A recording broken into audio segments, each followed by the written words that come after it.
नमस्कार साथियों, निष्ठा ऑनलाइन प्रशिक्षण के कड़ी में यह हमारा मॉड्यूल 2 है जिसका नाम है प्राथमिक कक्षा में बोलने के कौशल।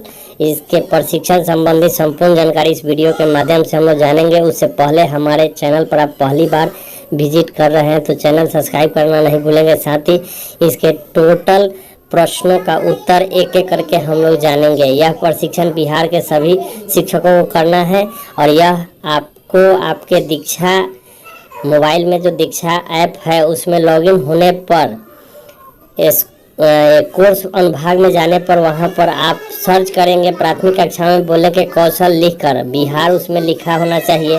तो आपको बिहार का ही आपको यह प्रशिक्षण करना होगा। अदर राज्य के जो शिक्षक होंगे वह अदर राज्य के करेंगे, जिस राज्य के जो है वहाँ करेंगे, लेकिन हम लोग यहाँ अभी बिहार प्राथमिक कक्षाओं के बोलने के कौशल की जानकारी इस वीडियो के माध्यम से जानेंगे।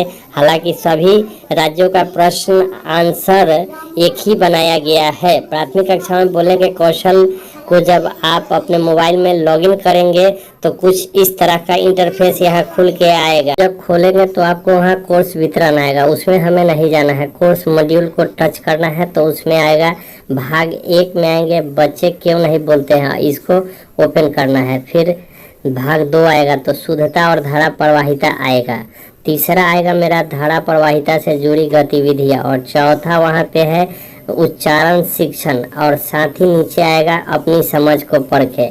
जब हम भाग 1, 2, 3 और 4 को जब वीडियो देखेंगे, पूरी तरह से अध्ययन कर लेंगे, उसके बाद हम अपनी समझ परखने के लिए यहाँ पर कुछ क्वेश्चन आंसर आएंगे जो इस तरह हम टिपेंगे तो इस तरह का फेस खुल के आएगा प्राथमिक कक्षा में बोलने का कौशल। तब उसको हम आगे टिपेंगे तो मेरे लिए पहला क्वेश्चन है आरती जी, कक्षा में कुछ बच्चे अपनी कक्षा बोलने में झिझक महसूस करते हैं। ये कक्षा में ऐसे बच्चों के बोलने के कौशल को विकसित करने में मदद कैसे कर सकती है।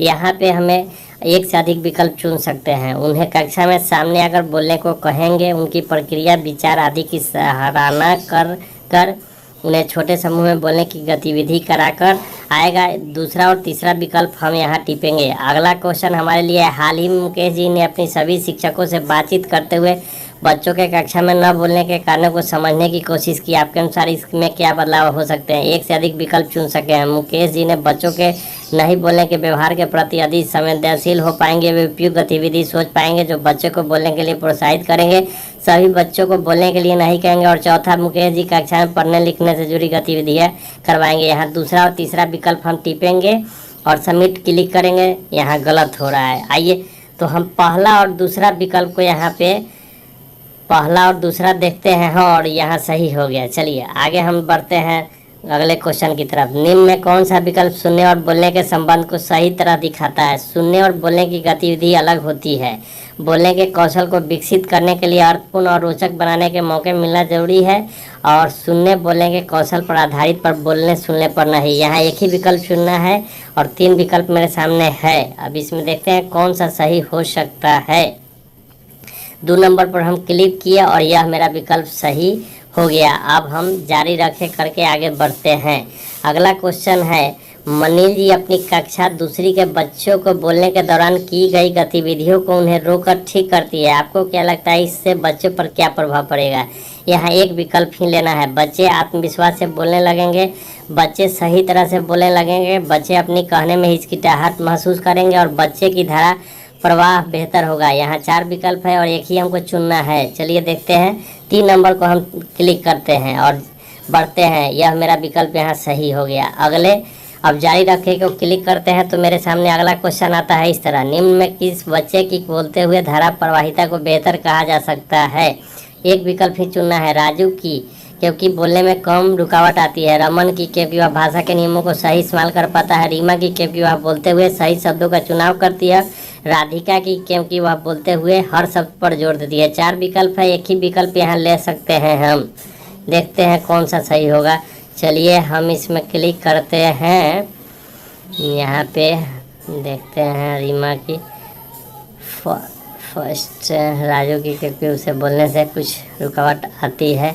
चलिए हम यहाँ क्लिक करते हैं 1 नंबर को और आगे बढ़ते हैं। यहाँ मेरा सही हो गया। आगे हम बढ़ते हैं जारी रखें को क्लिक करेंगे तो हमारा क्वेश्चन इस तरह आएगा। अगर आपकी कक्षा में बच्चे को रोचक और अर्थपूर्ण बोलने के मौका देना चाहते हैं तो निम्न में कौन सी गतिविधि सबसे उपयुक्त होगी। यहाँ 3 विकल्प है और एक ही लेना है। बच्चे को प्रस्तुति के याद करने को बोलने को कहना, बच्चे को समूह में कोई कहानी सुनाने को कहना और बच्चे को समूह में चित्र पर बातचीत के मौके देना। 3 विकल्प में से एक ही हमको चुनना है यहाँ पर, तो एक से अधिक विकल्प हम चुन सकते हैं। तो देखते हैं 3 विकल्प है, पहला, दूसरा और तीसरा। मैं सबसे सटीक यहाँ देखता हूँ 2 नंबर और 3 नंबर को हम क्लिक करके आगे बढ़ते हैं और यह सही हो जाता है। चलिए आगे जारी रखे को क्लिक करेंगे तब पुनः मेरे सामने सवाल आ जाएगा। अरमान जी अपनी कक्षा में 5 बच्चे को प्रस्तुति करने से पहले विषय के बारे में जानकारी इकट्ठा करने को कहते हैं, साथ ही बोले जाने वाले वस्तुओं की सूची बनाने के लिए प्रोत्साहित करते हैं। आपके अनुसार इसमें क्या होगा।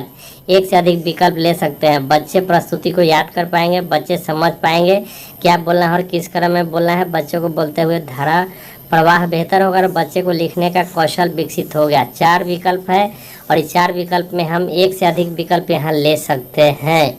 तो देखते हैं सबसे सटीक आंसर कौन सा होगा। बच्चे समझ पाएंगे उन्हें, हम बच्चे को बोलते हुए प्रवाह बेहतर होगा और क्लिक करते हैं। मेरा तीसरा यहाँ विकल्प सही होता है। आगे हम बढ़ते हैं तो जब जारी रखें हम क्लिक करते हैं तो मेरा यहाँ पे इस तरह का क्वेश्चन आता है। वाद विवाद की गतिविधि बोलने के कौशल को समझने में काफ़ी मदद कर सकती है, इसके क्या कारण हो सकते हैं। आप एक से अधिक विकल्प चुन सकते हैं। बच्चे एक दूसरे की बात सुनकर उपयुक्त प्रतिक्रिया दे पाएंगे, बच्चे एक दूसरे की बात को काट कर बोलना सीखेंगे और तीसरा विकल्प है बच्चे को एक विषय के बारे में अपने विचार साझा करने का मौका मिलेगा। यहाँ हम एक से अधिक विकल्प ले सकते हैं। अब इसको चुनना है, सबमिट पर हमें क्लिक करना है। थोड़ा सा देख लेते हैं कौन सा विकल्प। हम 1 नंबर और पहला और तीसरा को क्लिक करके सबमिट करते हैं। मेरा यहाँ भी यह सही हो जाता है। अगला क्वेश्चन जब आता है मेरे लिए तो वह है प्राथमिक कक्षाओं के बच्चे को मैं जा रहा हूँ, अबलिक जा रही हूँ, मैं जा रहा हूँ, जारी हूँ बोल देते हैं। ऐसे में आप क्या करेंगे। सबसे उपयुक्त एक ही विकल्प को यहाँ लेना है। हमेशा उनकी इस गलती को नज़रअंदाज करेंगे, उनकी बात को सही उच्चारण के साथ दोबारा कहेंगे तो उनका ध्यान उस पर दिलाएंगे। मिनिमल पेयर से जुड़ी गतिविधि कराएंगे। यहाँ हम एक ही विकल्प को लेना है जो सबसे सटीक होना चाहिए। तो मैं यहाँ पे क्लिक करता हूँ दूसरे नंबर को और ये मेरा भी यहाँ भी सही हो जाता है। 2 नंबर क्लिक को हम किए और सही हो गया। जारी रखे पर आते हैं। नारंग जी बच्चे को कक्षा में नाटक करवाते हैं ताकि बच्चे को बोलने का कौशल विकसित हो। नाटक की गतिविधि बच्चों को क्या सिखाने में मदद कर सकती है। एक से अधिक विकल्प हम यहाँ ले सकते हैं। 3 विकल्प है मेरे सामने। सपाट आवाज़ में बोलना, बातचीत में उपयुक्त जगह पर ठहराव देना और कुछ मुख्य शब्दों पर जोर देना। 3 विकल्प। मैं दूसरा और तीसरा विकल्प को क्लिक करके आगे बढ़ता हूँ, सबमिट कर रहा हूँ। यहाँ दूसरे और तीसरे को सबमिट करता हूँ। थोड़ा सा नेट प्रॉब्लम है, हम इसको, हाँ देखिए आ गया मेरा। यहाँ दूसरा और तीसरा विकल्प भी मेरा सही हो गया। जारी रखे को क्लिक करेंगे। इस प्रकार मेरा यहाँ यह क्वेश्चन सब खत्म हो गया और मेरा यह कोर्स पूर्ण हो गया। इस प्रकार हम लोग का कोर्स यह दूसरा पूरा हुआ। हम ऑनलाइन प्रशिक्षण के कड़ी में यह दूसरा कोर्स कर रहे थे। आज की खबरों के लिए बस इतना ही। मेरे चैनल पर आप पहली बार विजिट कर रहे हैं तो चैनल सब्सक्राइब करना नहीं भूलेंगे। धन्यवाद।